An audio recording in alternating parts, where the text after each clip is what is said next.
Welcome back to Psychology Applied to Work. This is Lecture 20, Development.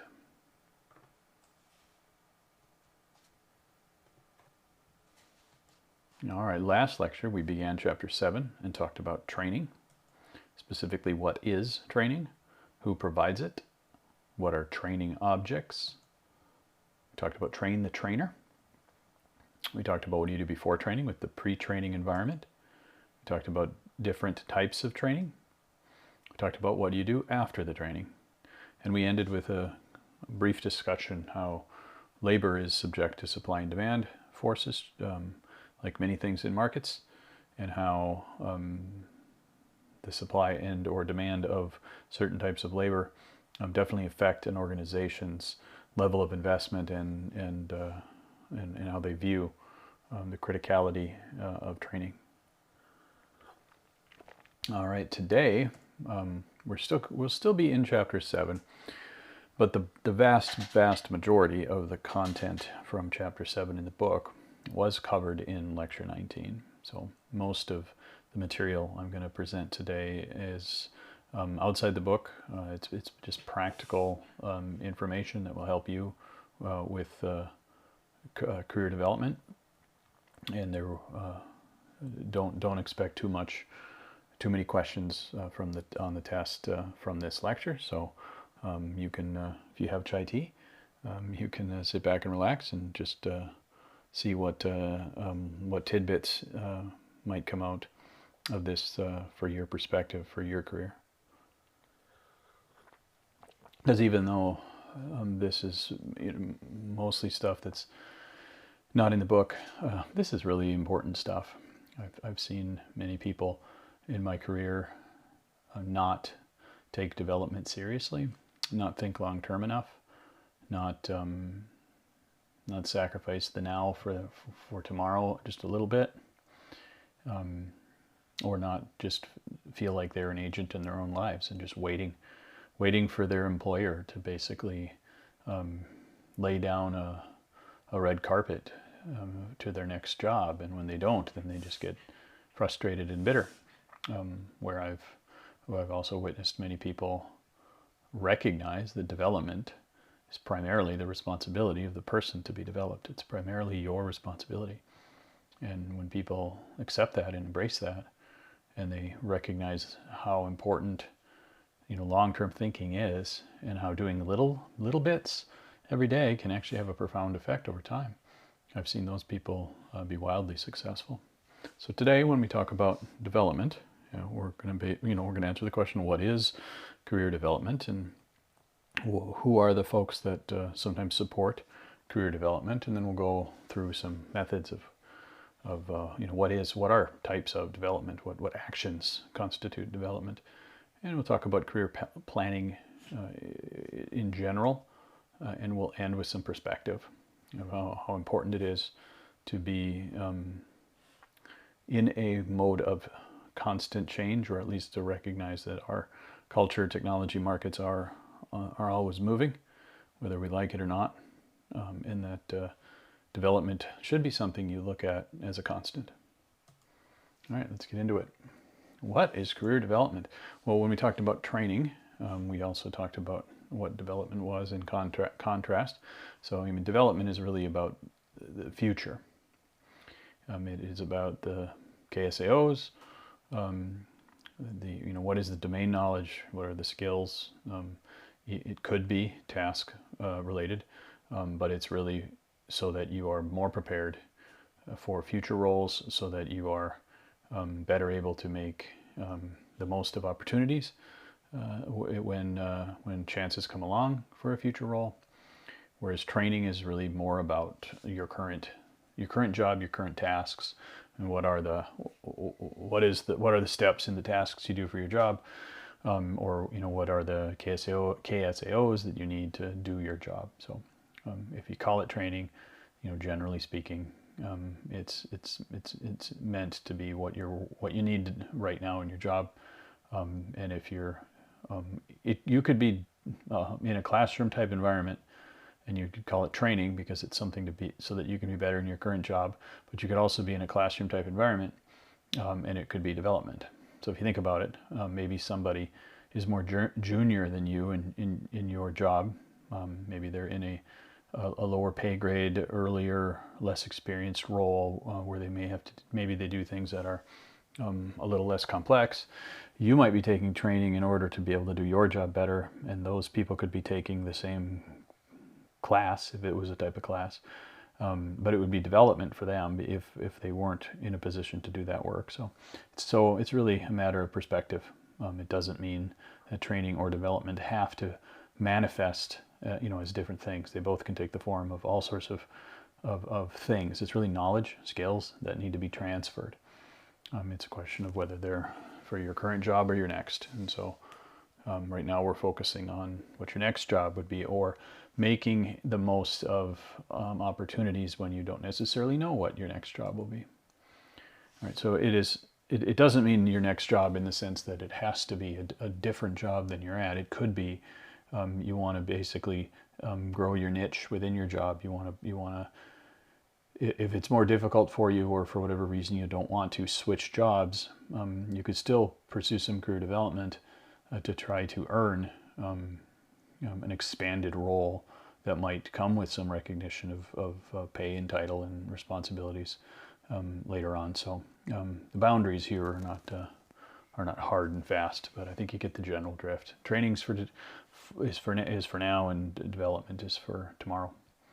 The other thing is development really should be a part of lifelong learning. Do you want to be somebody that has, say you work for 30 years and you retire, maybe you even work for longer than that in a particular role. Some jobs, they might, some professional jobs, salaried jobs, you could argue it takes about 2 years in the job to be fully effective. A lot of that is situationally dependent and context dependent. But I mean, if you look at it as though it takes you about 2 years to really be good at it, and to be in a position where you don't have to be learning and you're not getting any better at stuff, do you want to be somebody that spends, say, 30 years on the job and you basically got to the level of performance that you did in the first 2 years and you just flattened for the rest of your 28 years? The rest of the 28 years you just showed up for work and performed at the level that you're performing. I mean, this assumes, of course, that you're in a role that doesn't change for 30 years, and there aren't too many of those anymore, but they do still exist. But the point is, if you look at development as a lifelong thing, a thing that you're always doing, then you're not going to get yourself stuck. But if you take a passive role, you very well might, where you're basically doing the same thing because the company needs it or whatever. The organization needs that work, and you know how to do the work. And why would they move you anywhere else? Because you do that work. And if you take a passive role, you might be sitting there going, how come I haven't gotten into a better role? Well, what are you doing about it? All right, so that comes back to this mindset thing. Do you have a fixed mindset? Do you have a growth mindset? Another way to look at it is, do you have a career or do you have a job? No, the reality when you dig into it is, at some level, most people have jobs. People will say, I have a career, but I mean, it depends what you mean by that. If you won the lottery, would you stay in it? If you came into an inheritance or for whatever reason, you no longer had to work for financial reasons, that you were financially set, would you still work at that role? And if your answer is unequivocally absolutely yes, then that's certainly a career, which means it's something that you identify with very deeply. That's deeply fulfilling, meaningful, contributive. But if you have to honestly say, if I was suddenly financially independent, I don't think I would stay. Well, that's a little bit more of a job than a career. And there aren't hard and fast rules for this, but for some perspective, if you want to feel like you have more of a real career than a job, which is to say, even if you won the lottery, you'd stay there, taking an active role in your development to find out how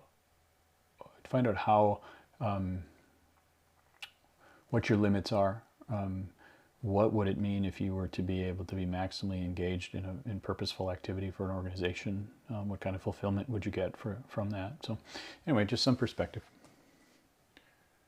So, and even highly paid professionals, often at the end of the day, they're in their jobs because they're highly paid.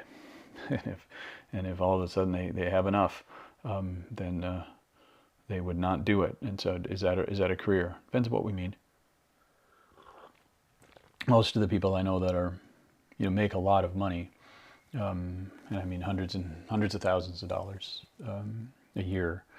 Most of those people, if they have a good successful career where they actually have a number of years where they're making a lot of money, they've usually squirreled away a lot of money, and they usually retire quite early. They might retire a full decade earlier than people typically do, because they can. So if they retired, then that means they didn't want to do their job. So they had more of a job than a career. So there's nothing wrong with that. We're called bullshit jobs, and we certainly it sure looks like we need a certain amount of strife and drudgery in order to feel like we're doing something meaningful. So I'm not here trying to tell you to make sure you have a career, not a job. I'm just giving you perspective. Almost everybody that I interact with, has a job. It can still be a fulfilling job, a meaningful job, a good job that pays well. And people use the term career all the time, but I like to think of a career more as something like a mission that you would do it no matter what. And I guess that doesn't mean for career development that you have to keep developing in order to get into a role like that. You can certainly look at it as job development. I hope I'm not muddying the waters too much using these terms. All right, so who acts to support career development? Certainly in some circumstances, the organization will. You'll sometimes work for an organization, perhaps a for-profit company, that will pay for certain types of career development. And it really depends, again, on the supply and demand of labor. And by labor, I really mean the particular skills, task knowledge for particular roles. So there are certainly places where there's deep scarcity, and companies not only will pay for training so that people are able to do their job, but they'll also pay for and encourage continued development. So it depends. But a number of companies do have some level of sponsorship for career development. One benefit of supporting it in some fashion is people feel good about their future prospects. They feel that they have increased marketable skills, and they're more likely to stick around at that company because the company seems to be investing in them. And then generally it's what it is. It's an investment in the future on the part of the organization. But there's also, it depends on what we mean by development here. I mean, you guys are in school right now, but to some extent you could look at that through a lens and say, I'm working on my development so that I can have a good job. Not exactly the same thing, but it shouldn't surprise you that there's a number of government-sponsored things, and there's even some non-government organizations that work on trying to move people up. Maybe move people up from lower-paid manual labor type activities to higher paid, less strenuous work. It might be targeted around a region's economic growth for higher paying jobs. But there's also philanthropy that sponsors some development, often targeted towards certain achievement gaps. And you can find NGOs and state sponsorship for this too, of course. Sometimes it's impoverished areas, sometimes it's marginalized groups. But most of what we're going to be talking about today is self-sponsored. Then it may or may not be supported in some manner by your employer. But the most powerful career development is one in which you drive yourself. So take control of your future. All right, so what are the different ways that you can work on your development? obviously, if you work for a company and they're providing some sort of training, or they're allowing you to sign up for something that's off-site, some private third party or whatever, consider that for sure. I mean, if that training represents skills that you think would be beneficial, definitely avail yourself to those opportunities and make use of them. Consider going back to school. Consider don't necessarily have to be me and feel like you're always in school part-time. That's just how I roll. It's what I like. But school is evolving. It's becoming more available. Certainly COVID sort of jump-started almost every educational organization to have an online presence, and for many organizations it was a major change that they haven't backed off from. And so if you're in a job, you have a lot of opportunities for you that are within formal education, and a lot of them are online asynchronous, like this class. A number of them are also evenings. I mean, there's a lot of things that are compatible. It doesn't mean that if you you may be working full time and have a side job to make ends meet, or you got small children. I mean, there's lots of things where you may or may not have time to do formal education. It really depends on where you are in your life and how hard you want to work versus when you need to just relax or be social. All right. So it's quite common, and I've mentioned this before, for organizations to pay for your tuition. Depends on the organization, but and sometimes they draw the lines at certain levels within the organization. Sometimes it's across wage or salaried, but for the most part, and certainly within corporate America, there's been a recognition that if you have employees and they want to spend the time outside of work to pursue some sort of formal education, whether it's a degree or a certification, if you pay for that, more often than not, that employer will stay with you and look to apply those skills. And if they are actually doing the work, that means they're self-motivated, and that's probably an employee you want to keep around. So it's quite common to find some level of tuition reimbursement. Sometimes it's maxes out at a low number, and sometimes it's actually can be quite generous. But it's growing, and I've certainly used it over many years, where I've gone to grad school. I'm going to my third time in grad school, and I do employ reimbursement for some of my coursework. All right. So another thing from a development is build a portfolio. If this applies. It doesn't always apply, but what is it that you can produce on your own? If you're in a STEM field, what are projects you can do on your own? If you're in programming, there's things you can do to contribute to open source, sort of public portfolios, things like GitHub and that sort of thing. But even if you are a professional that's not in the STEM field, what are things that, are there white papers you can do, or can you do something that is giving back of your knowledge, but you basically have to build something? What are external things that you might be able to create that would be like a portfolio, that by going through the creation of it, you actually have to learn something, and then you have something by which you can show future employers or your current employer. And then learn by doing, volunteer for a project somewhere. Maybe it's just spend extra time and try to get more work at your employer. Try to just, I'm going to do all my work. I'm going to work 40 hours or whatever I have to, but I'm going to spend, a couple hours extra every day, or whatever. I'm going to spend 4 hours on Saturday doing extra work that is above and beyond, and it represents some stuff that will stretch you, and that you'll have to learn stuff.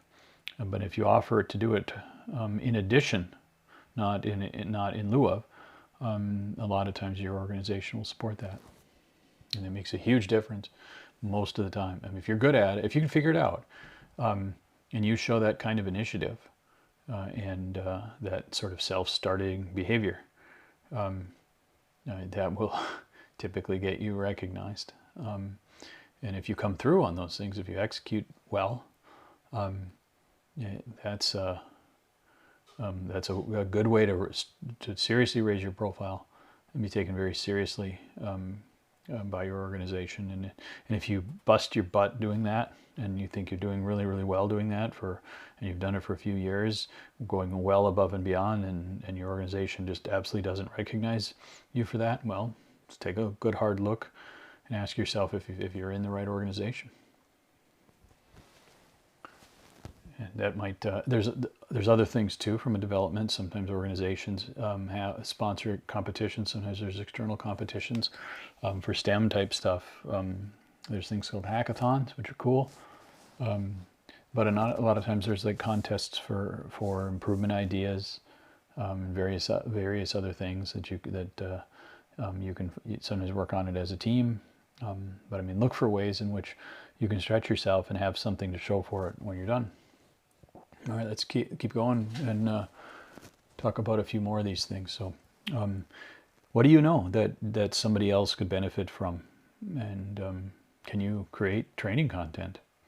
You know, nothing teaches more than having to teach. So, I mean, I had a reasonable understanding of industrial and organizational psychology, but I hadn't boned up on some of the stuff that I don't use on a typical day. And nothing focuses the mind more than having to produce content and to present it, and knowing that people will be looking at it and judging it and having expectations. So by committing to teach this class, it forced me to close some knowledge gaps, and I have a more comprehensive knowledge of this domain, as well as experience creating and teaching courses. So this has been a great experience for me, and I would encourage you to look at when you develop skills. I mean, this might take a few years along your career trajectory before you feel you've got enough particular information. But I mean, just look on YouTube and all the the 7-minute long videos that explain a certain thing. I mean, when you're in your organization, there might be some key things that you've figured out that other people haven't. And you can just make a quick tutorial or a quick PowerPoint or offer over lunch to teach stuff that might be valuable. So it's a really good way to own your own development path. And kind of along those lines, depending on your conscientiousness, you might be super conscientious and you just work all the time. But if you are more middle or really low, it might be hard for you to actually get this extra stuff done. You got a full-time job, a full-time life. Well, sometimes just making the commitment, if you're the type of person that follows through on your commitments, and if you're not, you need to work on that, because that will bite you badly. It's called your say-do ratio. If what you say you're going to do versus what you do starts to have a ratio that's not 1-to-1, like you say you're going to do something way more often than you actually do it, and then people watch that. People have a pretty good internal clock, a pretty good internal sort of scale, whether they know they're paying attention to it or not. When they're counting on somebody and that person doesn't come through, you just know it. And when somebody does come through consistently, you also know that. And you definitely want to cultivate a reputation as somebody that comes through. And that when you make a commitment, you mean it, and you get it done, and you get it done on time. So you should feel the burden of a commitment, and that you personally have made a commitment, and you'd better damn well come through. And so sometimes making a commitment to something, like making a commitment to set up some training program for something that would help people at work. By making that commitment, sometimes that will give you the motivation to find the time to do it. And by having deliverables expected of you, sometimes that helps you push past your excuses. Another thing you can do is there's oftentimes a lot of people that want to help, help people move up the organization ladder, just expand their careers, get into the cool stuff that they're working on, whatever it is. So seek them out, seek out mentors and coaches that you find valuable, that you have a good relationship with. And Be direct and honest with them, and be very appreciative of them if they're giving you their time. People like generally to help others grow. People like to give. People like to be asked to give in certain circumstances. Be asked to give money is a little bit different, but to be asked to share knowledge, that's often a very gratifying, inherently rewarding, satisfying experience for people. So structured properly, mentors and coaches can be a very mutually beneficial relationship. Job shadowing, if you have somebody that is doing a job that you want, show some initiative, show that you're curious. People will be flattered that you actually want to see what they do, and you'd be really surprised, perhaps, at how many people would be, sure, yeah, you can spend an afternoon with me or a couple hours with me. You might have to negotiate it with your boss if it's another job at work, but that kind of initiative will get noticed, and it will help you. And if it's available to you, some organizations allow job swaps with some negotiation around it. That's where two people typically that are in sort of this, generally have the same knowledge, but they're doing different tasks, doing different jobs, and they both are looking for a change or looking to add some breadth, can arrange to have their position swapped, assuming they can get their managers to agree. Some organizations have actually formal programs where they encourage this. Other times it's not a thing people really expect. But if you come to your manager and say, hey, me and this other person would love to do a swap, and the other person's going to talk to their manager, sometimes they might tell you you're crazy and there's no way, but other times they might be supportive of it. All right, so let's talk about career planning a little bit. That could take the form of a basic ladder. You're in an organization. There's different job grades, more responsibility, or more money, more complexity, or perhaps on the management path, it's more responsibility, but maybe not necessarily more complexity, just different complexity. So most organizations typically look at this as two pathways. You've got a managerial path, and you've got a professional or a technical path, depending on what the organization does. And if it's a organization that is a technology-based organization, you might actually have a path that's called technical and a path that's called professional, and they might actually be different, but they're both individual contributors. And then there'll be a path that'll be a management path or a leadership path. And there's often different skill sets you need for that. There's sometimes different job grades associated with it. But understanding what's your optionality within your organization, and what do you need to do to ready yourself to take that next step, but which path? And are you in a position to switch paths? What do you have to do in order to do that? What skills do you need? Who do you need to recognize your skills, recognize your ambition, and then make sure, do some job shadowing, have conversations, understand if you want to switch paths. If you're in an individual contributor role and you want to be in a leader role, investigate that, understand that, make sure that's actually something you want to do. And then there's generally, if you identify your next job that you'd love to have, a real, actually actionable job. What can you do to specifically plan for the skills for that job? And what is the next explicit move? What are the steps you need to take? What are the skills that you need to have? And ask questions. If you see a job that's like, that's the next job I want, or maybe it's the next rational job up. You're a level 1 and this is a level 2, but maybe it's over here. Be curious, show initiative, find out what that entails, talk to your leadership, talk to those people that are doing that job, and make it something that you're formally seeking out. Be active in this process, and this is important. Make sure that what you want to do, lines up with what you're capable of doing. That it doesn't mean you have to know how to do it now, but that you're capable of learning how to do it, and it's rational.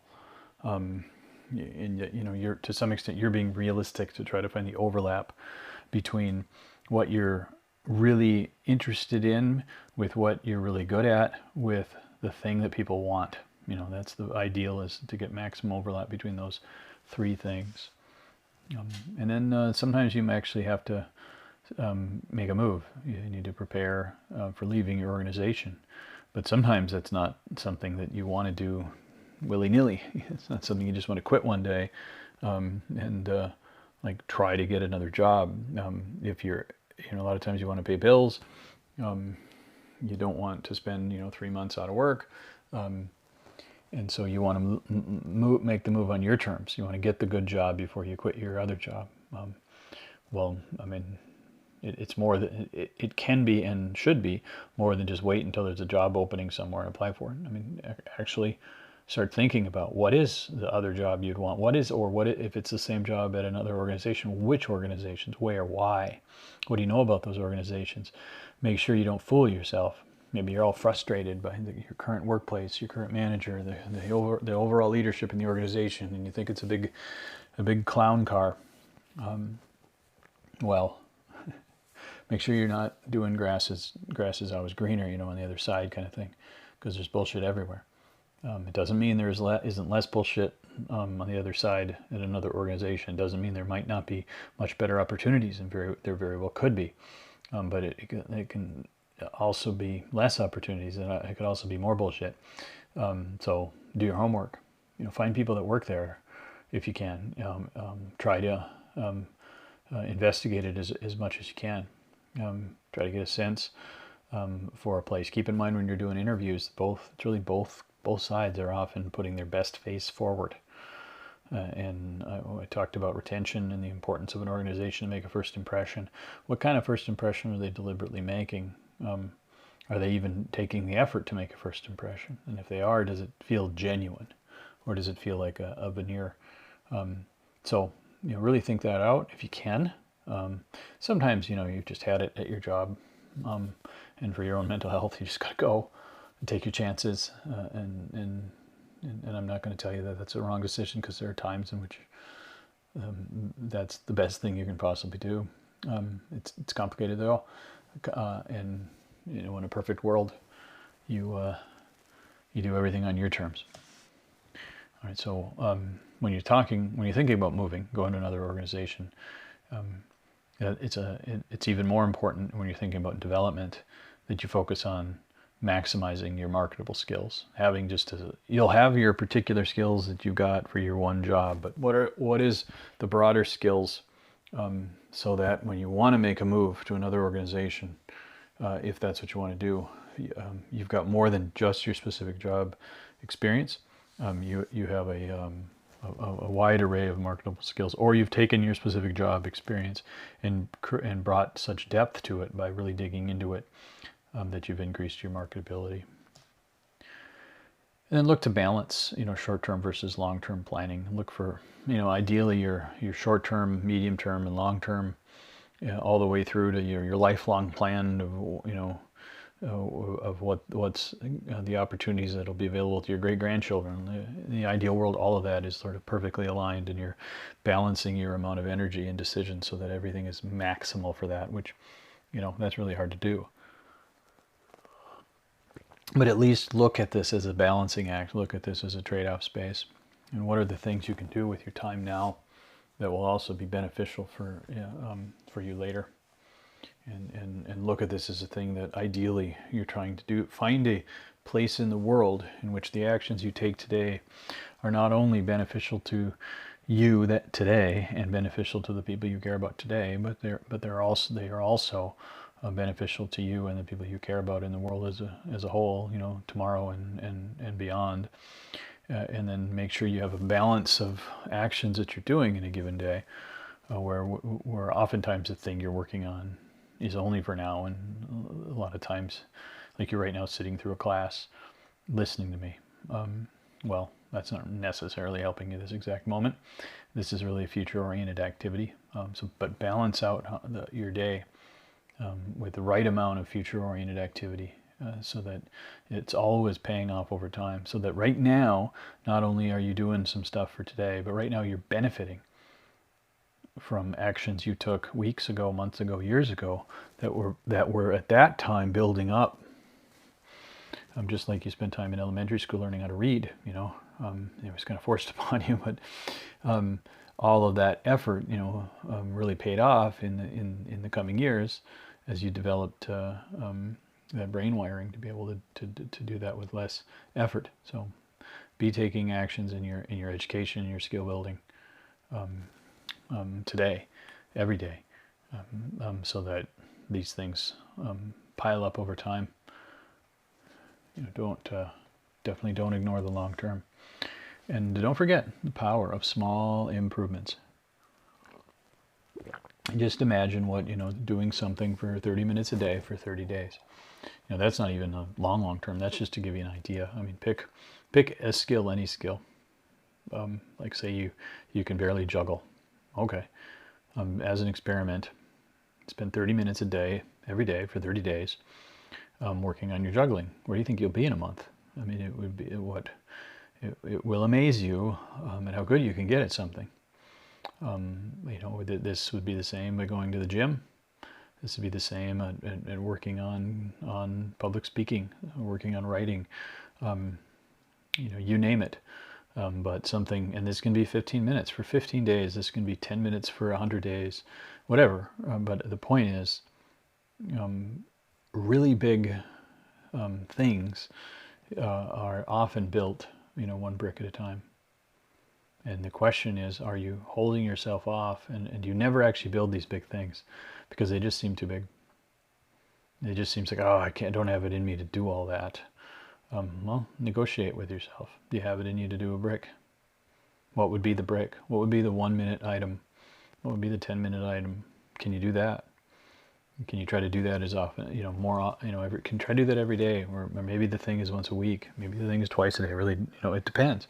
But you would be, if it isn't clear to you now, you will be amazed if you actually do this, the power of incremental improvement. This affects everything. I mean, it is, it's good and bad. I mean, you can get a little bit more addicted to something every day. But you can also get a little bit better at something every day. So really important here. If you forget everything, at least remember that. All right, so let's continue on a little bit here. So if you have a goal, you don't really have a real goal if you don't have some kind of plan. If you don't have a path, it's really only of any value. If a goal doesn't tell you what you're supposed to do next, you don't really have one. Okay, you have a ill-defined aspiration. You have a desire to be somebody or somewhere else, but you don't really have something that you ought to give credit to yourself and call it a goal. Okay, a goal is something that has a path, that has steps, that you've created a rational narrative for the actions you think you need to take in the future to achieve that goal. You're going to university right now. You want a degree, you want a job, presumably, or you've got a job, you want a better job. This class is a step along the requirements to that. And I happen to be conveying to you good career information, so that's some good benefit to you along the way. But this is a thing as part of a goal of yours. Now, if you don't really have much of a goal, if you're here because you can't figure out anything better to do, then you're probably not that engaged because you don't really actually learn much along the way of something if it's not really attached to a meaningful goal.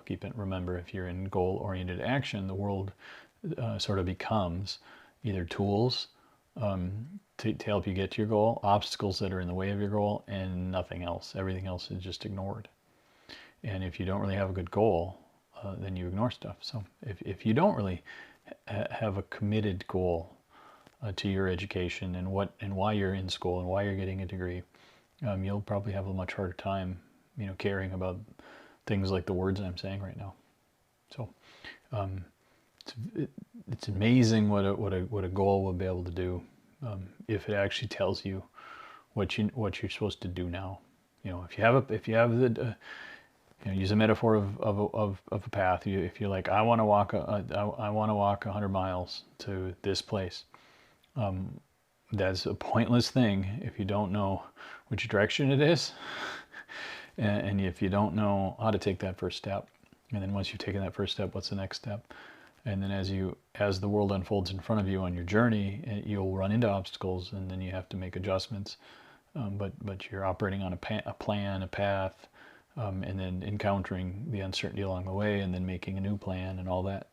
So this could be something I could talk to you about for an entire lecture and still not feel like I've scratched the surface of this subject, and how to be maximally effective at goal creation and goal achievement. And very few people are maximally effective. This is something I struggle with, like everybody. Sometimes I have goals that seem like they're really motivating, and then when I start laying down the path and it tells me what I'm supposed to do next, I go, yeah, I don't want to do that. So sometimes you're in negotiation with yourself, and then that kind of relates to how do you find that time and energy. And the more, there's ways to do that. I mean, this is a career development conversation, but I mean, a career development should be goal oriented. And the more you can articulate, what your sort of end state is, like you want to get to this new level in your job, and then from there you want to go to here. It's not that important that you actually make that is for sure the path. I mean, the power of a goal is not that you achieve that goal. The power of the goal is that it creates motivated action. And then as you move towards it, you find more about the world that's different than what you thought, and that actually often results in you pivoting. And by the time you reach whatever your destination is, it's often different than what your original goal is. And that's fine. That's the way the world is. But the point is, if you didn't have the goal, you weren't moving, you weren't growing, you weren't developing. You'd have just been sitting. So what do you do to try to keep yourself from sitting? What do you do to get yourself to taking action? And you can look at it as a negotiation. Sort of a short-term self versus long-term self negotiation. If your goal is to get in really good shape, and you're trying to be, let's run 6 miles, and then your more short-term thinking self says, screw that, that sounds awful. And well, can we walk? I guess we could walk. Okay, and as you're walking, be like, can we just run like this one block? And whatever. And I don't mean to say you're formally talking to yourself, but it can actually be that way, where you're actually looking at, well, what am I willing to do? What am I willing to do that at least is in the direction of my goal? You don't want to walk 100 miles, and you don't want to get started because you think of it as, I got to walk forever. Well, okay, what if you just walk for 5 minutes in the direction of your goal? That might mean you study for a few minutes. That might mean just, okay, how about I just set the book down? How about I just skim the book? How about I just read like the outline at the end, and I read the introduction, and then I'm going to go back to Netflix. Well, that's better than nothing. And then once you finish reading the outline, in the summary at the end, I go, well, am I willing to actually just read like the sub-chapter headings, and maybe I'll read can I read page 1? Whatever it is. I mean, it's kind of a negotiation. This is different for everybody. Some of you may be very conscientious. You might be both approach and avoidance motivated conscientious, where you're super goal oriented, as well as, deathly afraid of not achieving your goals, in which case you're the juggernauts, the human bulldozing juggernauts that are unstoppable. Good on you. I'm jealous. But for the rest of us, we're negotiating. So I would encourage you to explore this and find out how you can be successful with yourself, as long as it's moving in the direction. Don't worry if it's small, as long as it's vectoring in the right direction. Just consider that a win. If you got off your butt for just a moment, and read the introduction, or did one problem, or whatever it is you're trying to get yourself to do.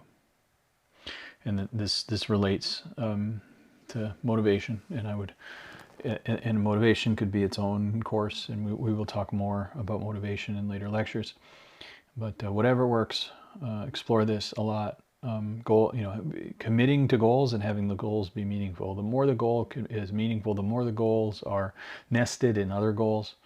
The more you can actually see, hear, touch, sort of the goal. The better that often works for being motivated. Having a good night's sleep, not being super distracted, lots of things, but really focus on this and yourself, and learn about yourself and what makes you motivated, what doesn't, and always work on this.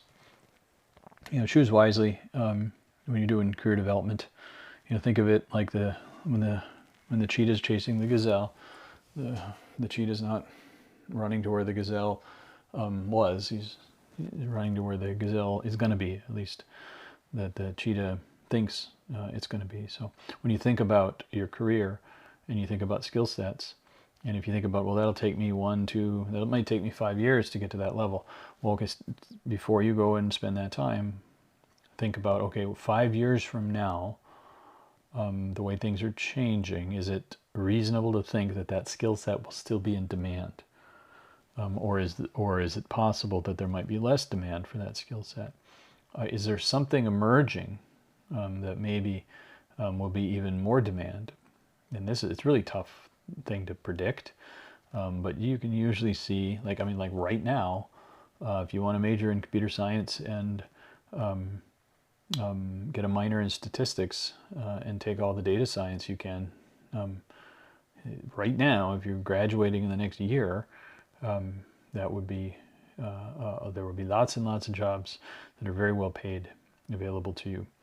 It looks like that the scarcity for that is going to continue for several years. Is 10 years from now going to be still something where that skill set is going to be under terrible scarcity? I don't know. I have no idea. But it's a good move for the next 5, it seems like, and that's actually pretty reasonable in the tech space. And if you're always kind of looking out and always working on your development, then you'll be continuing to improve, and when in 10 years from now, hopefully you'll be having skills that are sought after at that time.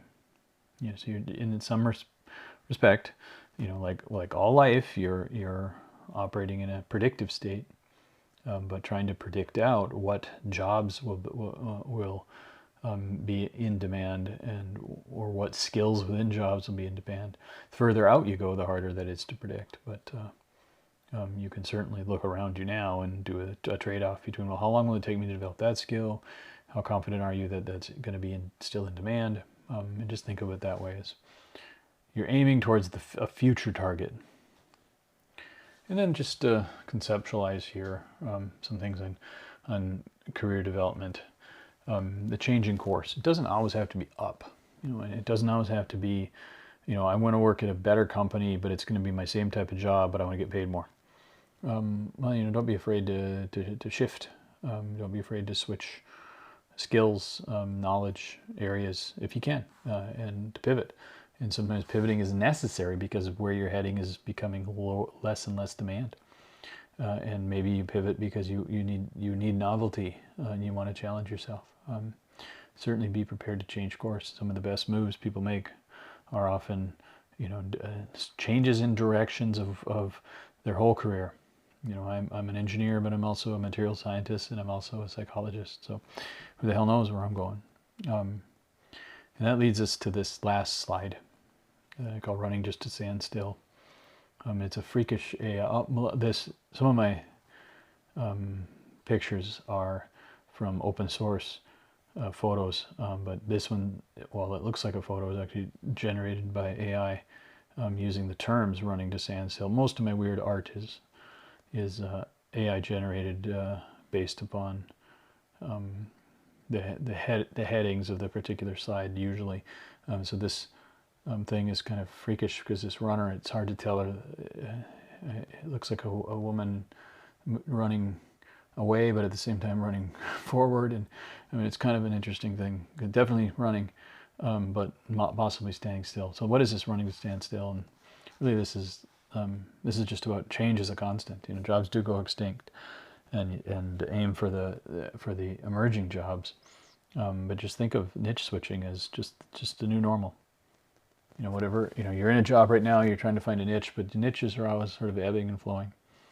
Yeah, and it's a supply and demand thing to some extent. That's a caricatured way of looking at it, but it's a decent way. It's a useful way mostly.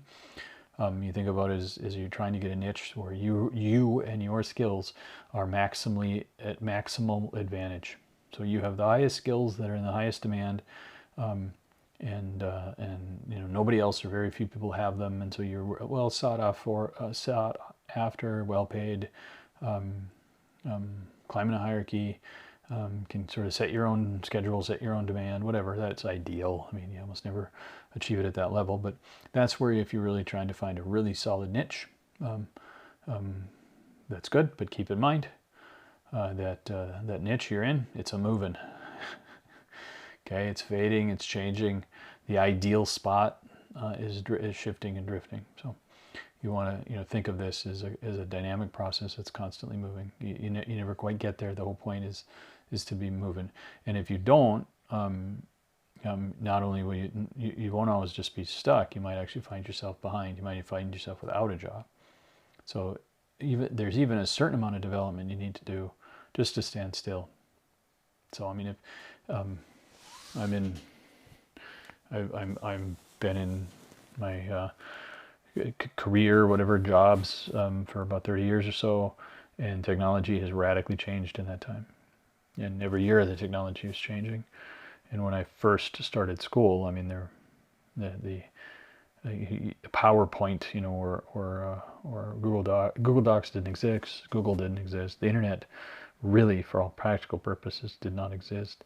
And all of that stuff unfolded, and I had to acquire that knowledge all throughout. And imagine if I hadn't. So you're always going to be at least trying to keep up with the prevailing winds of technology change, but at the same time markets are changing, that sort of thing. So you better be running. You better be working on your development just to stand still. But then the trick is to be smart about it, and to start getting ahead of the winds, and so that you're actually running forward. But I want you to really think about your career as something that you need to be learning, you need to be growing, no matter what. Just to hold on, you need to be doing that at a minimum, and then you want to just tick it up a notch a little bit. And by just being a little bit more than what you need, that's where the growth occurs. And over years, that growth can be phenomenal. So keep the right mindset, and don't get stuck. And if you find yourself in a position where the organization doesn't give you any time, or doesn't put anything on your plate to work on that's a stretch, you might want to watch out, because that organization might be stagnant, and market forces and change might end up making that organization unable to afford you anymore, or afford itself, and so that change can be forced upon you if you find yourself stationary. So embrace that whole concept of movement. Growth itself requires movement. But don't. So that the word, the embrace, is a chosen word, because that's an approach mindset. It's approach motivation. This isn't an avoidance motivation. Don't look at it as, I'm afraid of getting stuck. I'm afraid of getting laid off because my career stagnated, my development stagnated. That's a source of anxiety and insecurity. And over time, that takes a health toll. It's a needless distraction.